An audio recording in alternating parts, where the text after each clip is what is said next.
Сәлем достар, сіздермен бірге мен Орекесі. Достар, мен бүгін сендерге Minecraft 1.1.5 деген версиядағы қалай серверге кіру керектігін айтатын боламын. Достар, ең бірінші сіздер друзья деген кіресіздер, сосын барып осы жерде тұрған Давид тұрған жанында тұрған белгіге басасыздар, және сол жерге видео имя сервер деген қалған аттарыңызды жазасыздар, яғни қалған сервердің атын жазып саласыздар өздеріңіз қалғандарыңызша. Ал одан кейін адрес сервері дегенге IP-ін жазасыздар.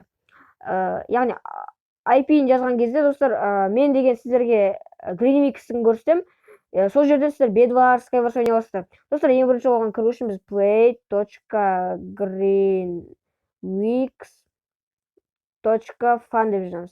Достар, одан кейін ол болғаннан кейін достар, мына жерде порт деген тұрады, 19.132 деген. Оған тиіспейсіздер достар, ол тұра береді. Және де осындай сервер болады. Мына жерге аттарын жазып саласыздар, өзіңіз білесіз.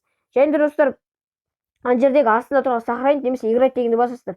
Сол кезде сіздер серверге кіретін боласыздар. Сохранить дегенді басасыздар, осы жерден шығасыздар. Содан кейін сіздер достар осы жерге кіретін, менің осы Greenwix серверіне кіресіздер.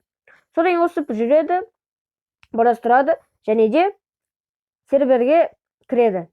Достар, осылай кіреді. Сосын достар, сіздер кірген кезде ең басында пароль жазу керек болады. Сіздер бүйтесіздер, осында чатқа кіресіздер, осылай жазасыздар.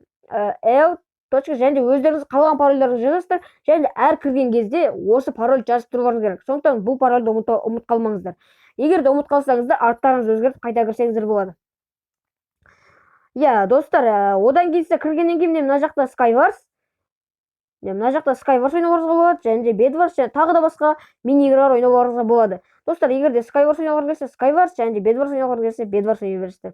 Енді сіздерге сәттілік, жақсы ойнауларыңызға тілектеспін. Достар, онда біз аяқтаймыз. Сау болыңыздар.